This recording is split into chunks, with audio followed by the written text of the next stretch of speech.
Hello everyone and welcome back to my channel with myself, Isabella. Today I'm super excited because we're going to be taking you through how to do a Piqué Manège.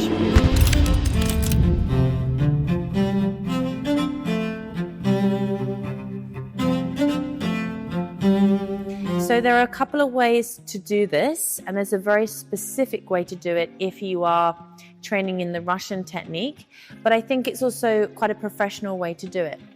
Before we begin, I'm not sponsored by these, but if you are a fan of the leotard, it's Ballet, and I like to wear these trousers from Alo for teaching in.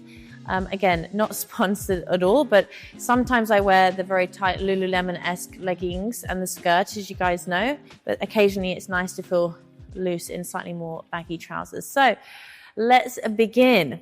Now, recently I've seen people teaching Manege kind of like a square. Now, it's not exactly a square, and this is also how I was taught at the Vaganova school. So if you're interested specifically in that technique and that method of how they taught us, then I'm here to help you. Now, obviously it's like a circle of turns, and that's how I would approach it. Where it gets tricky is when we get to the back corner, and there's two approaches to this. I have seen people recently teach it where once they get to the back corner, they would do a sharp turn at the back diagonal and then come down, making a super long diagonal. Now, I definitely was not taught this way at the Vaganova school, and I'll explain why in a moment. However, I spoke to one of my French friends who was trained in the French technique, and she explained that, they actually do, when they get to the back corner, they do a sharp turn and come down. Correct me if I'm wrong on that. Obviously, the French technique is not my area of expertise, but that explains why that was taught, and I was a little bit confused. So just so you know, there are two approaches to especially that back corner, but we'll get to it. I will teach you the way I was taught. Now, let's talk about achieving a good circle and the directions. Often when you are taught a manège in the first instance, we're not expected to do a full circle because that's, number one, really hard on the stamina and hard to not get dizzy. So often they teach us to do, first of all, a horseshoe, a hook. So you finish in the back corner. And that's the most difficult bit. So there we don't need to worry about then turning to come down. So let's go from the beginning. So often a manège starts in the downstage corner or on center. But if you're doing a manège in an exam, for example, such as in school, often it would start here. Now, there's a different approach to doing piqués in a manège as opposed to piqués on a diagonal. A piqué diagonal, we need to be so much more on our leg to do complex turns, whereas in a manège, it's a little bit more exciting. There's more elements of stepping out and almost jumping onto point. So some of the key corrections our teacher said was, Isabella, jump on point, like take up space. So it's actually super fun because you really enjoy just kind of going for it, being brave and stepping out as much as possible. So if you're doing a Piqué Manège, let's do this without chaînés for now, and then we'll come back. This is also all covered in my Turns on Point course if you're looking for even more detail. So let's say we were starting here. This is all fine. I would often try to do, if we were in a large studio, about 4 piqués before you got to the downstage corner. So we would really step out. So we go 1 and 2 and 3 and 4. Now, once you get to here, obviously from here now, we've got to start turning. So your arms are really essential to guide you round the corner. Now, I never want you to think about a corner as a sharp point. We need to think about the corner as a curved corner. So you really go around the corner to go up rather than try to sharply turn. I'll show you the difference. So if I was here, let's say the corner's in the middle so you can see. If I was to sharply turn, we would go 1 and like this. And moving quickly and with a lot of momentum, you're more susceptible to losing control. Whereas if I tried to make it a little bit more rounded, I would use my arms, and you can see I take maybe one more turn to get around the corner rather than doing it too sharply. So we've arrived here. So I'm going to really use my arms and change my spot in this corner. So I'll slightly anticipate with the arms. Open the right arm, open the right arm, open the right arm. Now we'll project up. Same rules apply here. You'll use about 2 turns to turn the corner. Then you can build up more momentum. So notice on the corners, instead of taking 1 pirouette, I'm kind of taking 2 to turn the corner. But then I'll make up for lost time by really jumping and stepping out on these other piqué turns.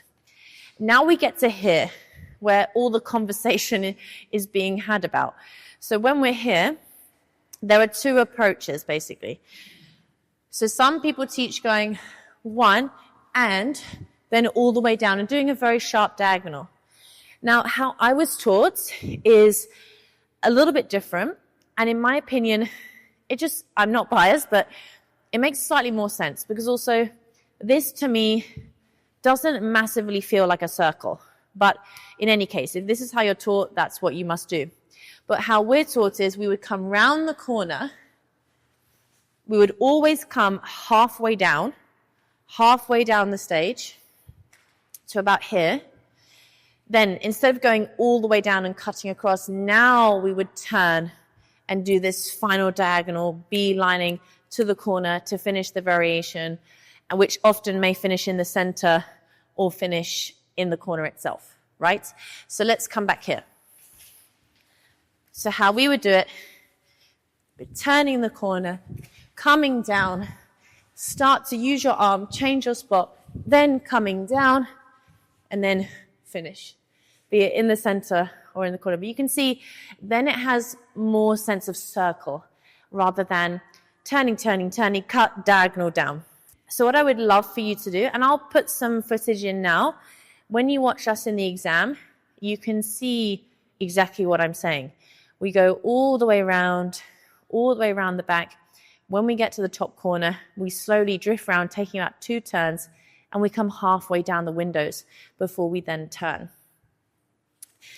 Even when you watch ballerinas do a manège in Le Corsaire, looking at Mariinsky dancers, once again, look, they're never going to turn at the top corner. They're always going to come halfway down before. So that's something to really remember. So many times with students, let's look at the issues and go back here. I think so many times with students, when they're here, they try so hard to do this sharp turn because they stumble and get so mixed up in their feet.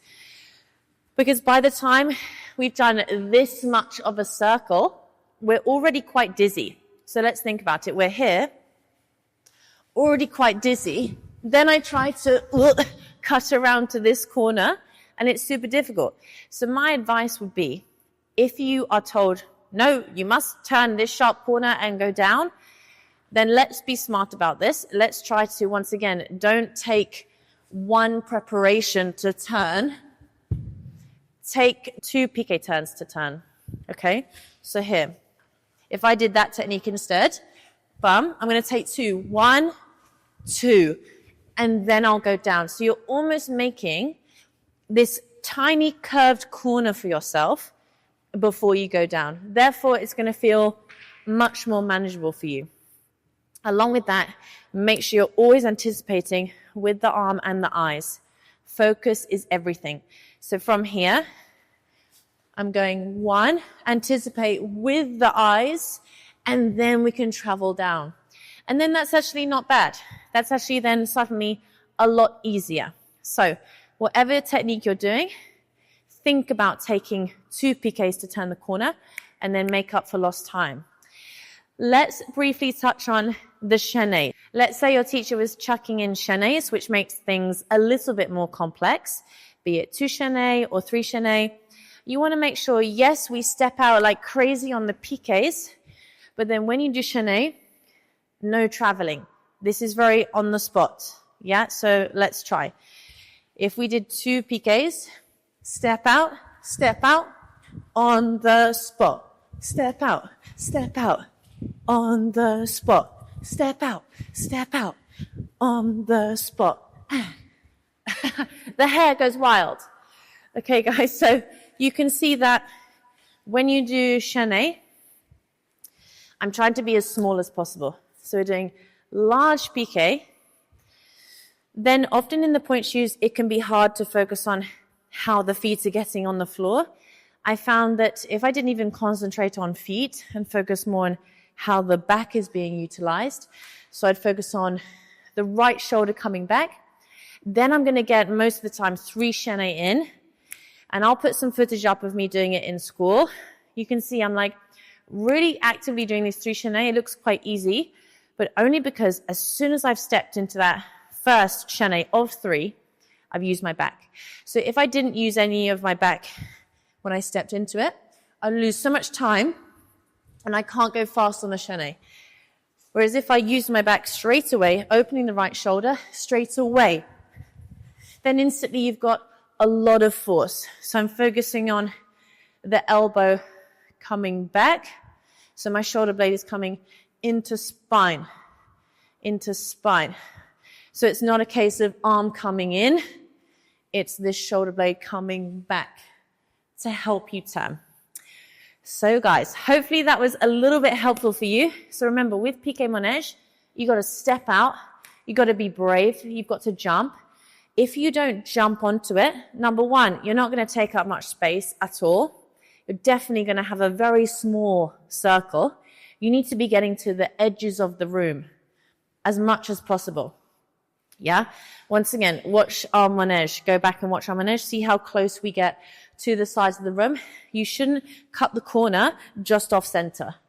Yeah? Because then again, it's not a circle. You need to be getting right to the end before you then change. Remember, always curved corners, never sharp corners. Use 2 piqué to get yourself around, utilizing your arm to guide you and your focus of the eyes, slightly anticipating before you step. So I'm looking where I'm going before I then step. Then when you get to this corner, if you're doing the sharp one, use those 2 chaînés. Otherwise, if you're doing more Russian technique, we come halfway down, then do our curved corner to beeline down and almost don't listen to the music. Exciting, exciting, exciting until you finish. Manege is one of the most fun things to do and exciting things to do. Definitely practice it. It's a more advanced step, so not something beginners should be doing, but it's a totally different approach to a piqué diagonal. So hopefully this helped you. Let me know down below if you enjoyed it, and I will see you guys very soon. Bye for now.